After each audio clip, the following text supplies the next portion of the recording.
My name is Kimberly, though everyone calls me Bella. I am the youngest daughter in a typical middle-class family, where everything was always in its place, both in the old family album and in life. My older sister, Catherine, or Katie, as we called her for short, was the ideal. She was lucky. Nature blessed her with blonde hair that seemed to catch every ray of sunlight and reflected in flawless brilliance in every photograph. Mom never missed an opportunity to capture her little princess for the family archive or social media. Katie was the symbol of perfection, the epitome of an ideal. I, on the other hand, was never ugly, but I could never measure up to her in my parents' eyes. I had my own features, which I believed made me special. Dark hair, brown eyes, and a face, as my aunt called it, interesting. But, alas, in our house, interesting wasn't enough. Katie was the standard everyone had grown accustomed to, and maybe even I, the younger, loving sister, began to believe that this standard was unquestionable. Favoritism in our house was far from subtle. When Katie needed something, for example, new clothes, Mom and I would spend entire days roaming shopping malls, picking out the most beautiful and expensive dresses for her. Everything was like clockwork. We picked, tried on, discussed, and, in the end, were always satisfied. But when I needed something, and that was rare, because I never made a big deal of my needs like my sister did, Mom would usually say, "Well, wait, Bella, maybe there'll be something next month." I always felt like I was in the shadows, not because I wasn't loved, but because Katie was always first. Always. She was the bright ideal, and I was the shadow of that ideal. In my life, almost everything I did went unnoticed. When Katie turned 16, she got her first car, a luxurious, sparkling new SUV that became the talk of the school and the neighborhood. When my 16th birthday came around, I only bought a watch. Nothing particularly expensive, even a bit plain, but for me, it was a huge gift.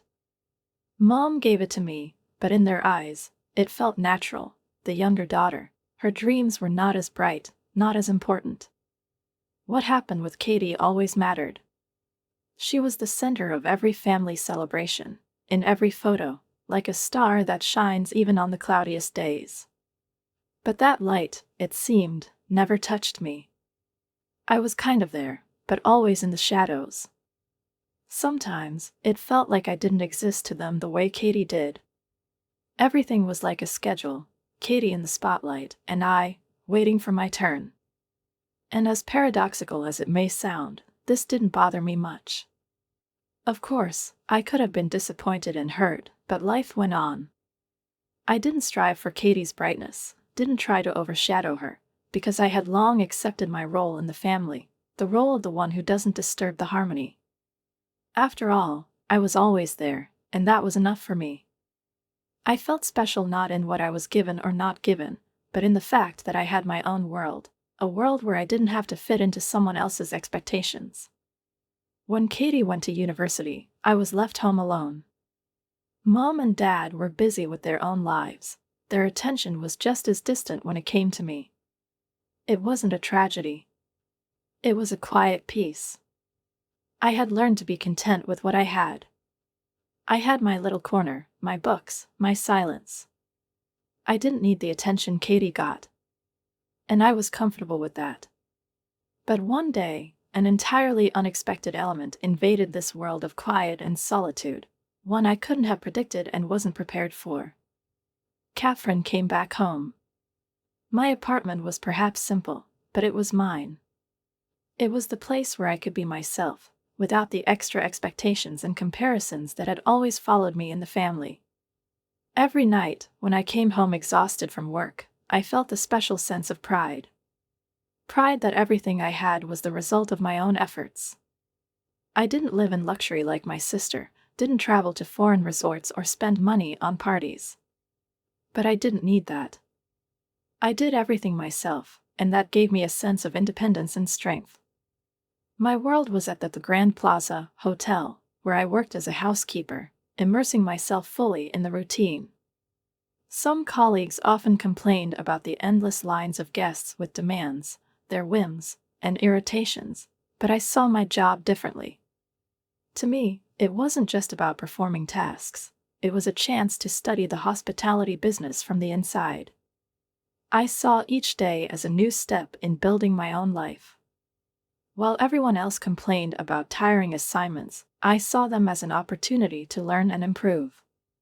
In the first month of my job, I frequently encountered the high standards required for room cleaning, but this only toughened me. I aimed not just to do my job, but to do it flawlessly. And perhaps that's why Mrs. Rodriguez, the head housekeeper, noticed me so quickly. 3 months later, she came up to me and said, "Bella, you're the only one who consistently gets perfect marks during room inspections. How do you do it?" I was surprised but proud. It was the first time someone had praised me so sincerely, and not because I was the youngest daughter in the family, always compared to my sister. I just think, if I were staying in these rooms, what would I want to see in my ideal home? I replied. This was my credo. If I were a guest, what would I want? How could I improve the service and make it flawless? Mrs. Rodriguez nodded, and I felt she started to take me seriously, not just as a worker, but as a professional capable of working at a high level. In response, she gave me a new task, correcting my appearance over the next 6 months. It was a challenge, and I embraced it eagerly. Time at the Grand Plaza passed quickly. I learned a lot, both technically and in terms of interpersonal relationships with my colleagues. I was no longer just a housekeeper. I was becoming an important part of this large mechanism. When I entered a room, I no longer saw just dirt or order. I felt the atmosphere in which a person had lived. Everything seemed significant, every piece of fabric, every mirror, every lit window. I wasn't just cleaning, I was creating a space for rest, for solitude. But the deeper I immersed myself in this world, the stronger the feeling grew that something was missing. Inside, I began to sense that if I were truly living in the hotel, something would be different. My life couldn't be limited to these 4 walls and hygiene standards. I wanted more. My sister, of course, didn't understand this. With her bright clothes and ever-glowing smile, she remained an unattainable ideal for me. We were so different, but at some point, I realized that she was part of my fate, my mirror, in which I saw my shadow, my inadequacy. Katie always knew what she needed, how to get out of this world, how to become better, faster, more successful. She never doubted herself, while I was, as always, overshadowed by her light. Sometimes it seemed to me that she was me, only a different, better version. But I couldn't become her, and perhaps I didn't even want to. However, in my little world, where every day I went to work at the Grand Plaza, I felt alive. I was building my own life, my own reality, and although it wasn't big or extraordinary, it was mine. My apartment, my work, my efforts, my dreams, all of it was part of who I was becoming, step by step. I knocked on the door of his office exactly at 2 p.m., as planned. The clock on the wall struck, and I felt the internal tension rise slightly, though I tried to hide it. "Come in, Bella," a voice called from inside. I carefully opened the door and entered. The room was cozy and quiet, despite the formal atmosphere. Mr. Blackwood sat behind his desk, shuffling papers. He was a tall man, about 60, with dark, slightly graying hair and kind eyes that always seemed to be evaluating something. I was used to his calm, confident tone, which often made me feel like I was on the right track, despite all the difficulties. "Please, sit down, Bella," he said, and I settled into the chair across from his desk. Blackwood continued sorting through documents, and I waited, feeling my fingers nervously tapping the handle of my bag. "You've done exceptional work," he began after a brief pause, not lifting his gaze, "but we need to discuss your position as front office manager." There was nothing in his words that could have prepared me for what followed. I tried to catch the meaning, but before I could, my heart froze with a bad premonition. The words I heard next struck me like thunder on a clear day. Usually, This position requires a degree in hotel management or related fields. My heart sank. These words pierced me, leaving a heavy feeling of loss. I had been certain he would say something else, that this was just a test, that I would be promoted or something else that would confirm my efforts. But instead, like a hurricane, came the realization that they had finally understood. I wasn't cut out for this job. I wasn't the kind of person who could aspire to something more. My hard work, my dedication, seemed to mean nothing anymore. I thought I had proved my worth in this world, but it turned out things weren't that simple. I felt the blood drain from my face, as if a wave was washing over me. I tried to collect my thoughts, but words failed me. He continued, as though nothing had happened. "I think it's time for you to go to college, Bella," he said calmly, looking me in the eyes. "I know you've worked hard, and I'm sure you'll find time to study.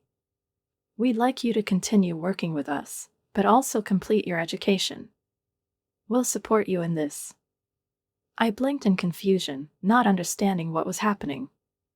This wasn't what I expected.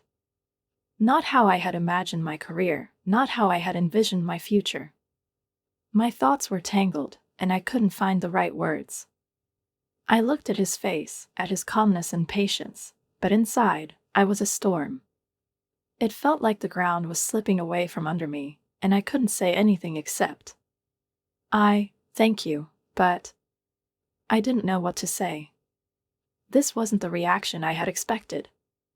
There was no confidence in him that I could continue my career, no inspiration or any gestures of support. He was just sitting there, as though this was the natural next step in everything that had happened. But his gaze was firm. He probably saw this as my future path, though I wasn't ready to accept these terms. There was something so assured in his calmness that I couldn't argue with him. He smiled, and it was a strange smile. Not joyful, not friendly, just a kind of inner knowing that I was supposed to understand something. He raised his hand and took a small folder out of the desk drawer. "Here, take a look," he said, handing me the documents. "We've thought about your future, Bella. All you need is an education, and you can continue to grow with us." I took the folder, feeling the heavy burden settle on my shoulders. This wasn't a career offer, it was a proposal for retreat, a new phase that I wasn't ready to accept. The thought of returning to university, starting all over again, as though letting go of everything I had earned here, was terrifying. But I couldn't turn it down. After all, it was an opportunity, even if not the one I had imagined. I looked at the papers in my hands, unable to utter a single word. Mr. Blackwood smiled again, and his eyes softened. "I'm sure you'll manage. You've always done everything with heart, Bella. Don't doubt yourself." I smiled in return, but the smile was forced. With each passing moment, I felt my dreams of career growth, stability, and certainty about the future fading in that pause, in that gaze. I sat in front of him, understanding that my life was changing again, but I couldn't grasp which direction it was taking. James supported me at every step, not only emotionally but practically. He was more than just a pillar for me, he was a mentor, a teacher, sharing his business experience and teaching me things that no textbook could describe. It was more than just help. He opened doors to a world I had never imagined I would be a part of. Working together, he instilled in me a confidence I couldn't find in myself or the world around me. With him, I learned to manage not just the hotel business, but also my own ambitions. I learned to be more decisive, to make unconventional decisions without fearing the consequences. There were no grand romantic gestures or dramatic moments when everything changed in our relationship. We simply grew closer every day, and at some point, I realized that being with him felt as natural as breathing. It wasn't passion or a fleeting attraction, it was something deeper, something organic. At first, I didn't even realize how we had ended up here, together, as we were, without any grand words or events. But with every passing day, we built our space, and that became the most important and genuine thing. "Come closer," he said one evening, 6 months after that first phone call. We were sitting on the balcony of his penthouse, enjoying the view of the city lights pulsing in the distance. I heard his voice sound confident, but there was something intimate in it that made me feel safe with him.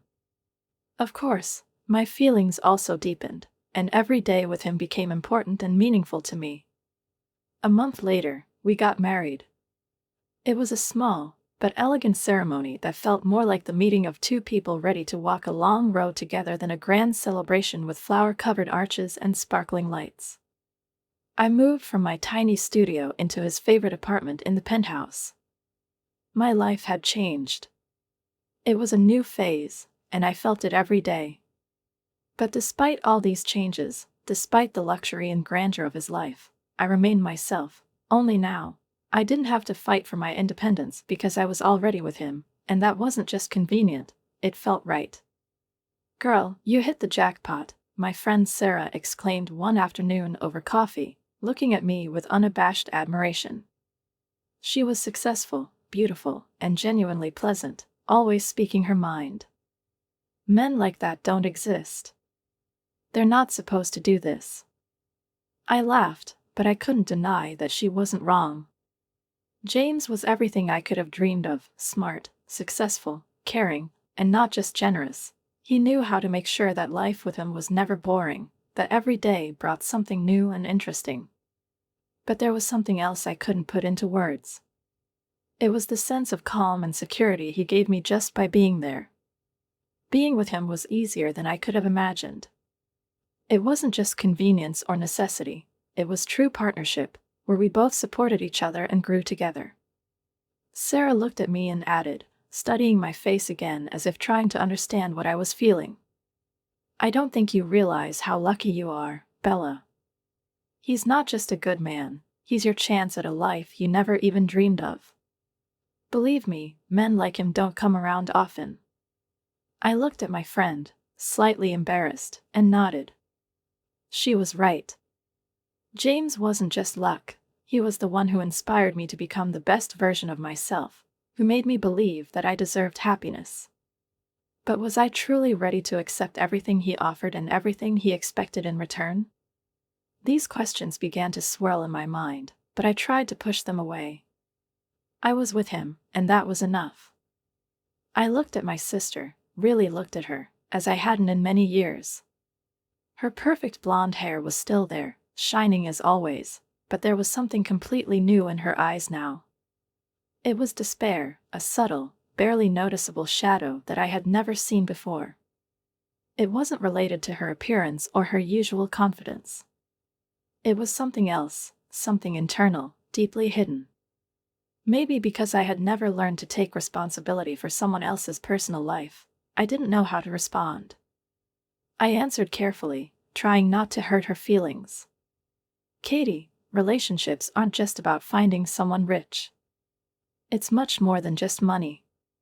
She snapped back, not holding back a disappointed laugh. "It's easy for you to say, you already have a rich husband." Her words came with a sting, and I felt the tension in the room rise. I didn't want to continue this conversation. In situations like this, it always seemed to me that any words were just a waste of time, that the conversation wouldn't lead to understanding. I stood up and left the room, leaving Katie to her own thoughts. This wasn't just another family quarrel or criticism. It was something more complicated, something that touched on the very foundations of what we considered important in life. I knew I had made the right choice by deciding to distance myself from all this conflict, but I couldn't shake the feeling that something about Katie's approach to finding a rich husband made me uncomfortable. It seemed to me that she wasn't so much seeking love as she was aiming for a goal, for her prize. I thought I had found my happiness forever, and the past 2 years seemed to confirm that. At first glance, everything appeared perfect. James was still the same man who supported me in everything, successful, confident, and caring. We were building our future together without really thinking about what might be wrong. Everything was running smoothly, no storms, no disruptions. On the surface, our union was ideal. But, as it often happens, Small changes began to manifest gradually, almost imperceptibly. Really, they went unnoticed. And it all started with little, seemingly insignificant things. At first, I noticed that James was coming home later and later. It wasn't so noticeable in the first few weeks since his work always demanded a lot from him, but when these delays started happening more frequently, I began to worry. At first, I made excuses for him. He has a tough project, he's on a business trip, we need to finalize an important deal this month. But these excuses began to lose their strength when I saw that he had become much more withdrawn. He would come home tired and downcast, sometimes not even finding time for a simple conversation. We would sit together at dinner, and instead of sharing plans or thoughts, he would sit in silence, staring at his phone screen as if the world outside our apartment had become far more important than the one we were building together. It was a strange feeling, like suddenly finding myself on the sidelines of his life, as if everything we had built was starting to crumble into pieces, barely perceptibly, without any explosions or loud words. Every silence from him pulled me into deeper reflection, and I began to doubt whether everything that had happened up until now had been as flawless as I had thought. Something about this change became evident to me, but I couldn't quite figure out what it was. Were these just signs of fatigue? Or something more? I tried to distract myself by focusing on my work, but the inner unease grew with each passing day. Sometimes it seemed to me that I saw something hidden in his eyes, perhaps anxiety, or even regret. But maybe it was just my own insecurity, a fabrication in my mind.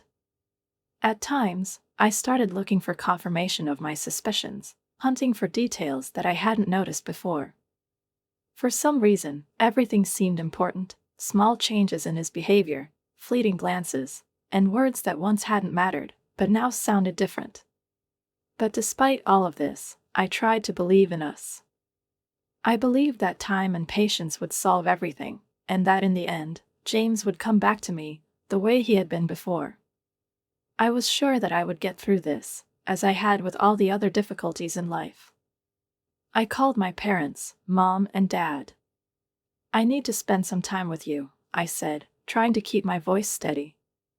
I felt a storm of emotions rising within me but tried to hold it together. I wanted to figure things out without letting my anxiety take over. The silence on the other end of the line seemed heavy, like a burden. I knew that silence was meant to tell me everything. Finally, my mom's voice came through. "Sweetheart." She started, and I heard something in her tone that made me flinch. It was a false sympathy, some cold, calculating undertone. "We're doing some renovations," she continued. "The guest room is completely separated from Thor's room. You could sleep on the couch." I felt my fingers tighten around the receiver. She hadn't even tried to hide how uncomfortable it was for her that I was reaching out to them. Mom couldn't speak directly. She tried to appear warm, but her words sounded empty, like formal phrases. Could I sleep on the couch? Me, on the couch? This was more than just an awkward suggestion.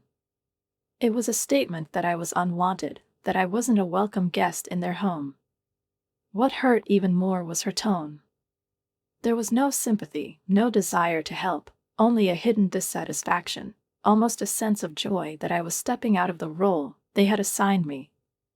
I tried not to let my emotions take over, but their words still penetrated, leaving scars behind. I kept listening, even as they began to apologize, as if the whole situation were an accident. "You know how small this house is," Dad added. "We're also painting the living room, and you know." I barely heard their words. My head was spinning from the internal pain and disappointment.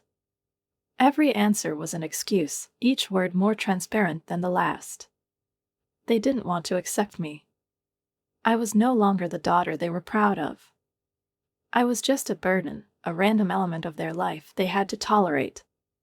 And, worse, I felt that they weren't just distancing themselves from me, but, most painfully, were secretly pleased that I was falling out of grace, that I no longer fit into their idealized image. After the call, I felt empty. I didn't know what to do with myself. I found a small apartment on the other side of the city, quiet and unremarkable, and decided I needed to start over.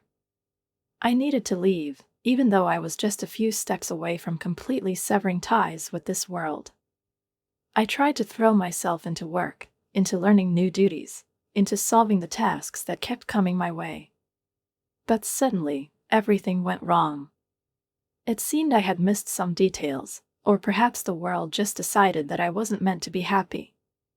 There, in that new apartment, I tried to rebuild my life, but before I could even settle into the walls, I faced difficulties once again.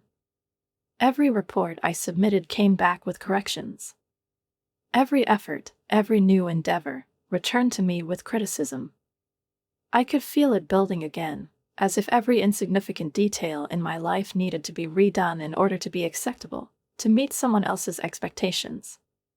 The workload kept increasing, and despite following all the rules, nothing seemed to go right. It felt as if I just couldn't find a place where I could feel at peace. I tried to hold it together, but with each passing day, the inner pressure grew stronger. With each report that came back with revisions, with every comment I received, it became harder to feel confident in myself. It seemed as though the world was watching me, evaluating every move, every decision, as if I were someone less significant than everyone else. I threw myself into research, creating a detailed business plan that would become the foundation for my future. I decided that this step wouldn't just be another attempt at something new, but a real beginning.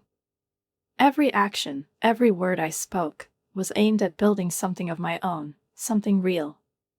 I began networking, attending a charity event for aspiring entrepreneurs. This was an opportunity one couldn't afford to miss. I met 2 investors who liked my vision, a boutique hotel combining luxury with personal attention. I felt as though I was finally finding my path, a path that had only existed in my dreams, but was now becoming reality. The first year was brutal. I worked the front desk during the day, handled paperwork at night, and filled in wherever necessary. The constant exhaustion became my constant companion, but I didn't complain. It was my choice, and I knew that no one but me would build my dream. One day, I spent 3 days doing housework when my maid caught the flu. I cleaned the rooms, changed the linens, cooked, like a real housekeeper. But every exhausting moment felt different this time. I wasn't just doing routine tasks, I was building something for myself. I was the architect of my life, and this was my choice. Slowly but surely, my hotel began to thrive. We started to gain recognition for our personalized service and attention to detail. Every day, more clients came, and with them, more positive reviews. By the 3rd year, our hotel had become well known among guests looking for not just a place to sleep, but an atmosphere of comfort and luxury, where each guest felt unique. Gradually, everything began to come together. Guests returned, brought new ones, and profits grew. We became a steady source of income, and I could look to the future with peace of mind. By the 5th year, after countless sleepless nights and endless negotiations with investors, I had fully paid off all the debts. The hotel was mine. And that wasn't just an achievement, it was the moment I felt that all the efforts I had put in hadn't been in vain. I stood my ground, and this was my final confirmation that I was capable of so much more. Throughout all of this, my family remained silent. At first, I thought it was just a temporary silence, that they didn't know how to react to my success, but soon I realized that this silence wasn't accidental. They had erased me from their lives so completely, as though I had never existed. No, they didn't say it directly, didn't explain, didn't utter a single word of reproach. But the lack of invitations to holidays, the absence of phone calls, the rare messages, all of this spoke for itself. It became clear to me that I had become a stranger to them, and at some point, I began to wonder, what was left of the family I had once known? At first, I tried to fight it. Every time I noticed their absence, I reminded myself that I had made the right choice, that I was building my life. But the more time passed, the harder it became to ignore this empty corner of my life. I tried to convince myself that they just didn't understand, that they couldn't appreciate my efforts. But deep down, I still felt that something elusive, yet important, had disappeared. With this new success came loneliness. I couldn't believe that everything I had achieved had not brought me any closer to understanding or connection. I tried to find comfort in my new projects, in the hotel's success, but sometimes, in the evenings, when the city lights began to flicker in the darkness, I felt more lost than ever. I had created not just a business, but a life where everything seemed perfect on the outside, but inside there was an emptiness. 3 days later, my front desk manager called me in my office. "Miss Bennett, your parents are in the lobby. They're insisting on meeting with you.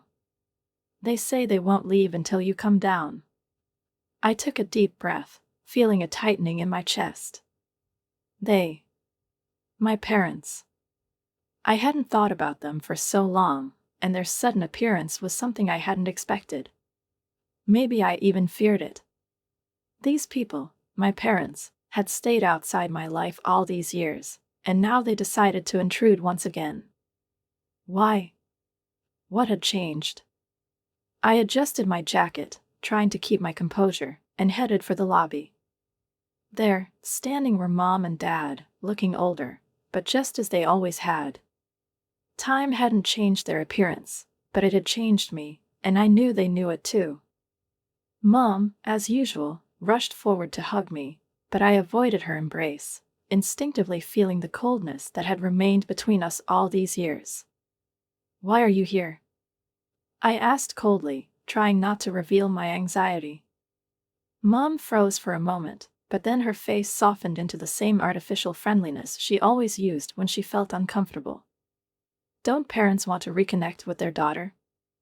She replied with a smile, but her voice was tight, like a string.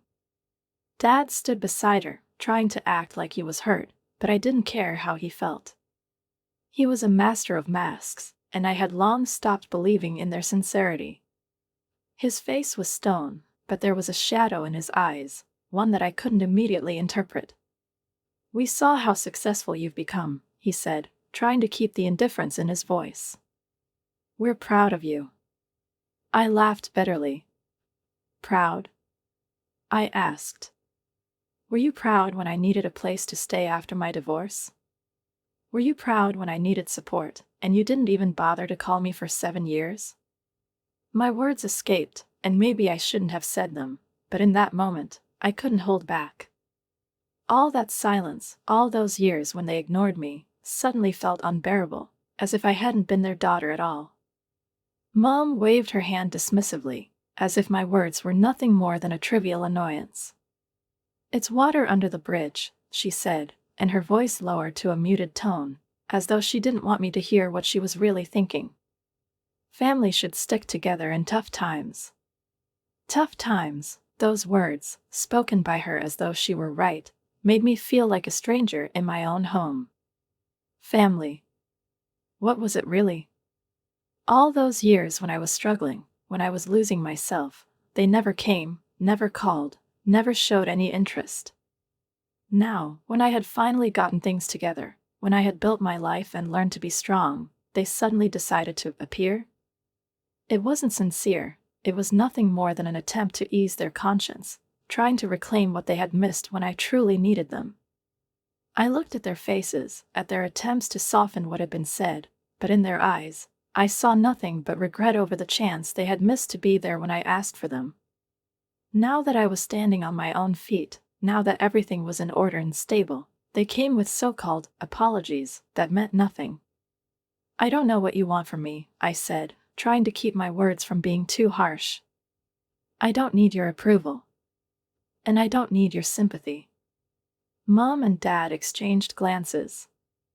Dad frowned slightly but said nothing. Mom began to speak, but there was no longer the same confidence in her voice that she used to control me.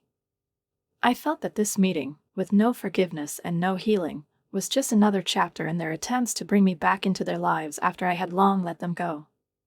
At that moment, I realized that maybe I didn't need to try and reclaim what had once been lost. For the first time, I saw them clearly, not as parents who favored Katie, but simply as people. People who, despite their role in my life, were no longer who I had always believed them to be.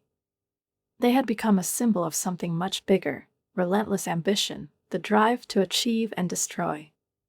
It was a harsh reminder that ambition and desires can not only build, but also destroy.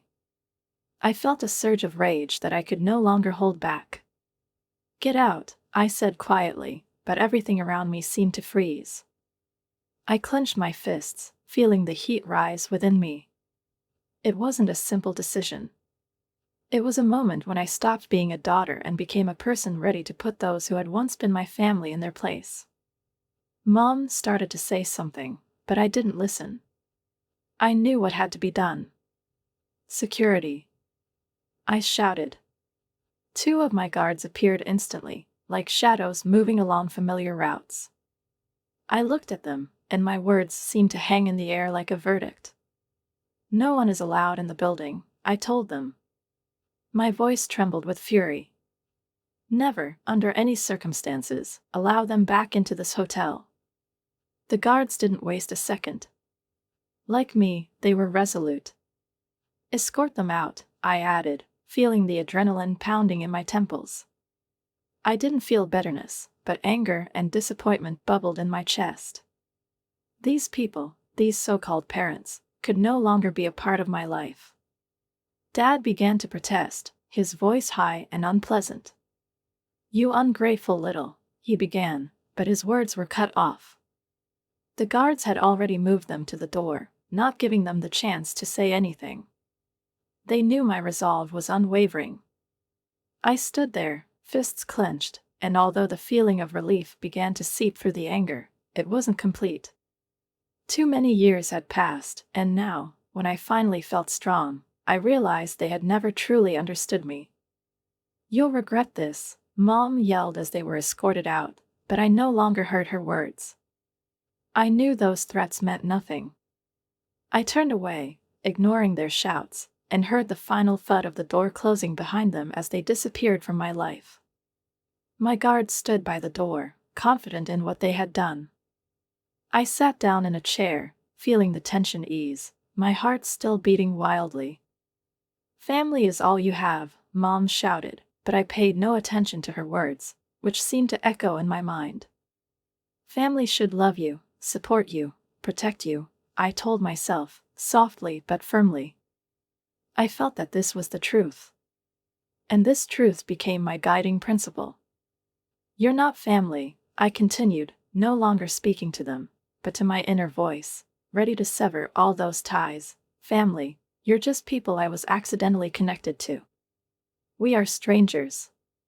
When I closed the door behind them, it was like closing a chapter that I would probably never read again. That was the last time I spoke to my parents. Afterward, through mutual friends and social media, I heard fragments of what happened after our last confrontation. Sister Katie, she couldn't bear my decision.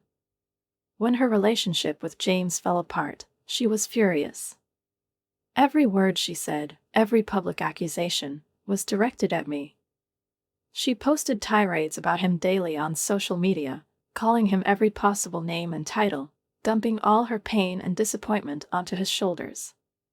But I knew that behind her words wasn't just the pain from a broken relationship. Behind those words was her own desire for gain, the wish to get back what she thought was owed to her.